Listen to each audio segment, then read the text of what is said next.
Hello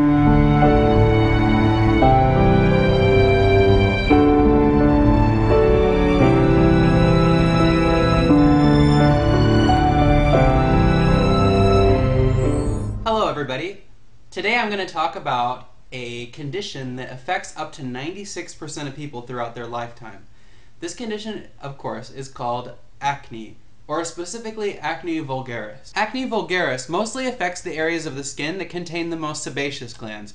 So where you're going to be having acne are places like your face, your upper chest, and of course your back. And if you've had acne, you can relate to this. Acne can be both non-inflammatory and inflammatory. The non-inflammatory forms form near follicular papules or comedones. The inflammatory forms can include papules, pustules, and nodules. Acne lesions are caused by changes in the pilosebaceous units, which are where the hair follicle and the sebaceous gland come together. The changes that actually spawn the acne have to occur because of some type of androgen precursor, some type of androgen function. Acne occurs most commonly during adolescence, affecting up to 96% of people. If you're getting acne during your adolescence, it most likely is due to the fact that during puberty, you had some type of increase in the male sex hormone. Of course, the male sex hormone being testosterone, which can occur in both females and male. This increase in the male sex hormone can actually last into the 30s, 40s, and perhaps even longer. But with women, again,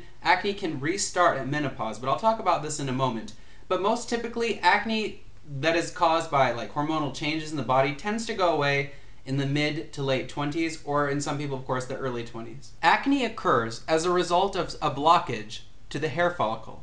Hyperkeratinization and a mixture of keratin and sebum create a plug, and this is like the pre-going condition before a pimple actually forms. When the keratin and sebum unite, it can result in two different things. You could have a blackhead, which is its open form, or you can have a whitehead, which is its closed form. Acne is known to be partly hereditary, although there has never been a genetic link or any genetic condition that has been specified as a cause of acne. Acne is not contagious, but there are several things that can cause acne, and I'm going to discuss those now. One's family history can be a very good indicator of whether or not someone is going to get acne. Hormonal activities, such as a menstrual cycle, or like changes during puberty, result in increased and active levels of male testosterone, which of course also starts an increase in sebum production. Some forms of acne are actually caused by inflammation, and this inflammation can be a result of actually damaging the skin, scraping it, scratching it, this type of activities, but it can also be and is very commonly caused by the types of food that you eat. Now, discussing stress is an interesting topic.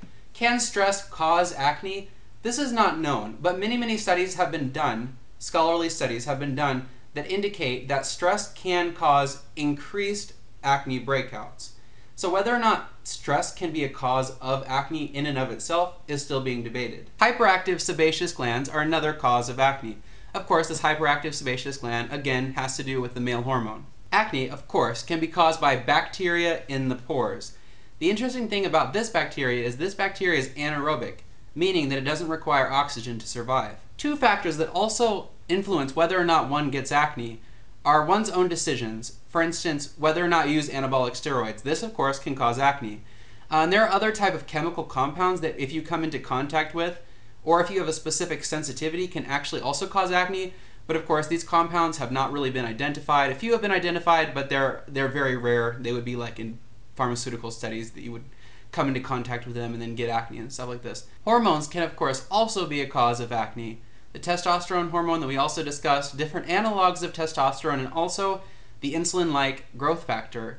Women can actually get acne when they begin menopause if their ovary-producing estradiol hormone fails. Now this can in fact be very common. The estradiol, of course, also regulates hot flashes, hair thinning, and these other types of activities. But acne in the older years is not fairly common, but it of course can happen. And the only way to really treat this is with hormone manipulation through your doctor. A lot of recent studies have actually indicated that milk is a large cause of acne, given the various chemicals that tend to be in the milk.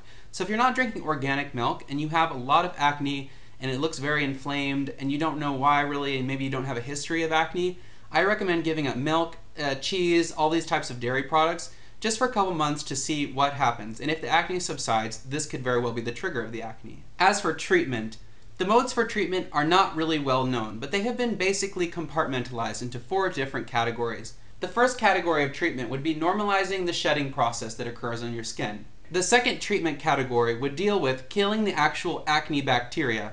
This is where you would be using some type of over-the-counter disinfectant, such as hydrogen peroxide or benzoyl peroxide.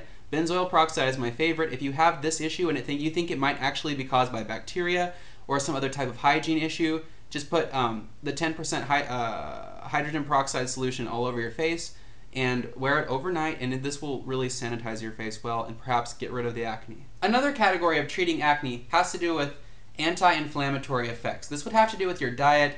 This would do with perhaps the addition of a topical antioxidant, a oral antioxidant, and this type of thing. Finally, and this is kind of an interesting topic, the fourth category of treating acne would be hormonal manipulation. This, of course, would be through your doctor, and it would be accompanied with very strict monitoring.